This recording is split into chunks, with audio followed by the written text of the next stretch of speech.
Sir, आज आप एक निजी कार्यक्रम में सम्मिलित होने आए हैं, तो कोई समारोह चल रहा है, उस पर आप सर अपनी प्रतिक्रिया दे दीजिए। यहाँ तो नहायत निजी कार्यक्रम है। दे दीजिए। हमारे कानून के जी के बेटे की शादी थी। आज एट होम का अवसर है। वरवधू को आशीर्वाद देने के लिए यहाँ पर उपस्थित हुआ हूँ। मैं प्रणय सूत्र में बंधे अपने दोनों बच्चों को वरवधू के रूप में जो नई ज़िंदगी की शुरुआत करने जा रहे हैं, इनको बहुत बहुत बधाइयाँ देता हूँ, शुभकामनाएं देता हूँ। उज्जवल भविष्य की कामना करता हूँ। सर, राजनीति के क्षेत्र में आपका एक अलग सी पहचान है, तो कहीं न कहीं आप बसपा से होते हुए भाजपा, फिर सपा में आज आपने एक खुद की पार्टी बनाया है। सर, क्या ज़रूरत पड़ी कि आपको एक अपनी खुद की पार्टी बनाने की? देखिए,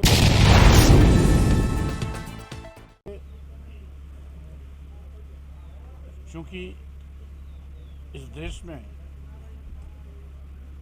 वर्ण और जातियाँ, जिसके चलते जातवाद, छुआछूत, ऊंच नीच, भेदभाव का विषमतामूलक समाज कहीं न कहीं कैंसर के रूप में देश को खोखला करता रहा है।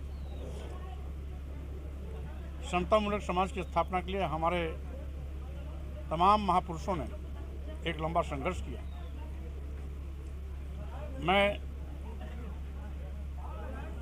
संतों गुरुओं की कड़ी में संत कबीर, संत रविदास, गुरु नानक जैसे महान संतों ने जहाँ समतामूलक समाज का बिगुल फूका, वहीं पर सामाजिक परिवर्तन के महानायकों में ज्योतिबा फुले जी, छत्रपति साहू जी महाराज, भारतीय संविधान निर्माता परम पूज्य बाबा साहब डॉक्टर अम्बेडकर, पेरियार रामास्वामी नाइकर, नारायण गुरु, संत गाडगे, शहीद जगदेव प्रसाद कुशवाहा, लेनिन ऑफ बिहार, रामस्वरूप वर्मा जी एवं पेरियार लल्लई सिंह यादव तथा इसी विरासत को आगे बढ़ाया सामाजिक परिवर्तन के महानायक मानवर कांशीराम जी ने कि देश में गैर बराबरी खत्म हो, जात पात, छुआछूत, ऊंच नीच का भेदभाव खत्म हो, समतामूलक समाज हो, जिससे कि जो हमारी संस्कृति है वसुधैव कुटुंबकम का, हमारी संस्कृति है हिंदू, मुस्लिम, सिख, ईसाई सब हैं आपस में भाई भाई का, ये भाईचारा का माहौल बढ़ता रहे, राष्ट्र सशक्त हो, समाज सशक्त हो, राष्ट्र सशक्त हो, जिससे कि हम आपसी बैर भाव भूलकर समग्र शक्ति राष्ट्र की मजबूती में लगाएं। मैं उन्हीं अपने महापुरुषों की विचारधारा को आगे बढ़ाने का प्रयास कर रहा हूं। भिन्न भिन्न पार्टियों में जहां भी था, मैं इन्हीं विचारधाराओं पर काम करता रहा। गाहे बेगाहे वैचारिक मतभेद भी होता रहा। वैचारिक मतभेद और टकराहट के चलते समय समय पर हमें राजनीतिक नए निर्णय लेने पड़े, लेकिन रोज रोज के इस प्रकार के वैचारिक मतभेद और टकराहट से बचने के लिए अब हमने राष्ट्रीय सोशलिस्ट समाज पार्टी के गठन का ऐलान किया, जिसके माध्यम से हम अपने महापुरुषों की विचारधारा को जन जन तक पहुँचाएँगे, समतामूलक समाज बनाएंगे, सशक्त राष्ट्र बनाएंगे और बिना किसी भेदभाव के, जैसा कि मानवर कांशीराम जी ने एक नारा दिया था कि जिसकी जितनी संख्या भारी उसकी उतनी हिस्सेदारी। मैं समानुपातिक हिस्सेदारी सभी वर्ग, समाज, धर्म, पंथ के लोगों को देने का प्रयास करूंगा, जिससे कि समतामूलक समाज व्यवहारिक रूप में स्थापित हो सके। सर, सामने लोकसभा 2024 का चुनाव आ गया है। आपकी पार्टी लोकसभा के चुनाव को लेकर के किस तरह से तैयार है? देखिए, चूँकि जब मैं समाजवादी पार्टी में था तो उसमें इंडिया अलायंस का मैं पार्ट था।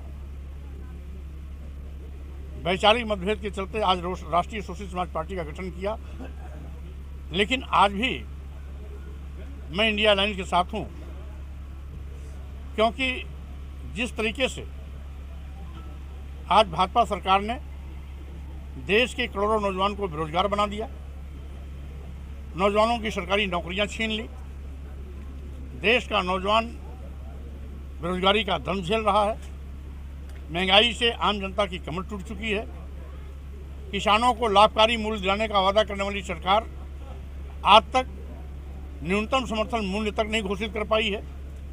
अलबत्ते एमएसपी की मांग पर किसानों पर लाठियां भाजी जा रही हैं, उनके रास्ते में कील कांटे बिछाए जा रहे हैं, ड्रोन द्वारा आंसू गैस छोड़ा जा रहा है। ऐसा लगता है, कहने के लिए तो भाजपा के लोग कहते हैं किसान अन्नदाता भगवान है, लेकिन जिस तरीके से आज उन पर रबर बुलेट दागी जा रही है, ड्रोन के माध्यम से आंसू गैस छोड़ा जा रहा है, लगता है वो अन्नदाता किसान की परिभाषा भूल गए, दुश्मनों जैसा इनके साथ व्यवहार कर रहे हैं। यहाँ तक कि जिन व्यापारियों ने कभी भाजपा को वोट और नोट दोनों दिया था, ये सरकार उनको भी नहीं बख्शा।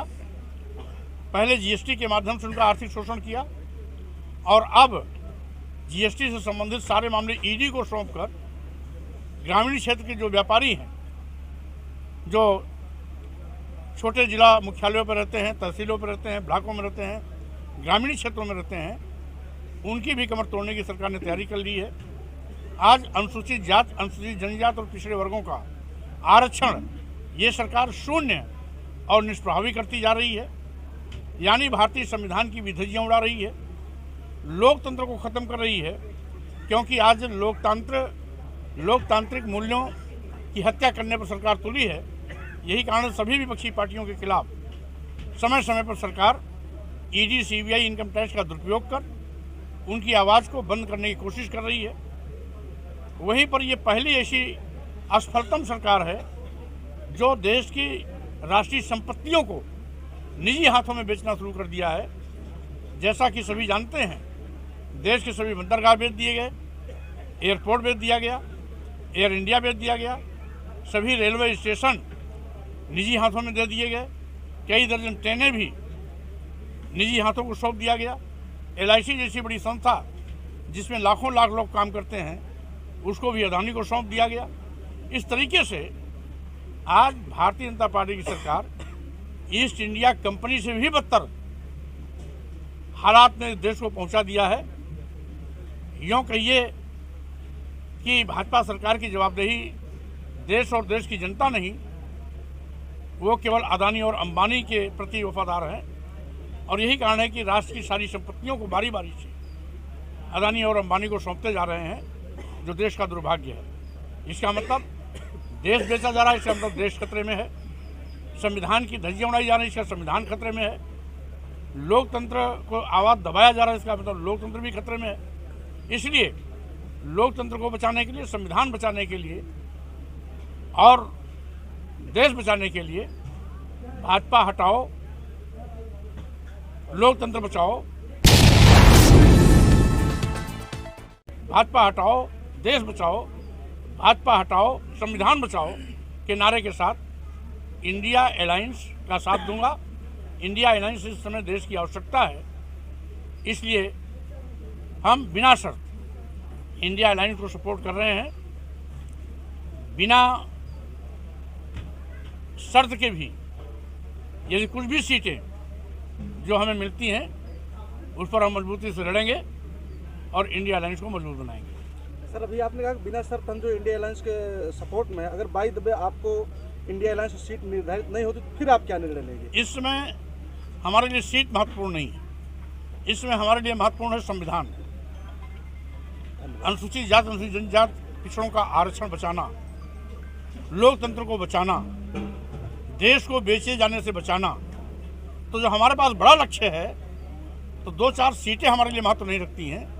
हमारे लिए संविधान महत्व रखता है, लोकतंत्र महत्व रखता है, राष्ट्र महत्व रखता है। इसलिए इसके लिए मैं कुछ भी त्याग करने के लिए तैयार हूँ। धन्यवाद।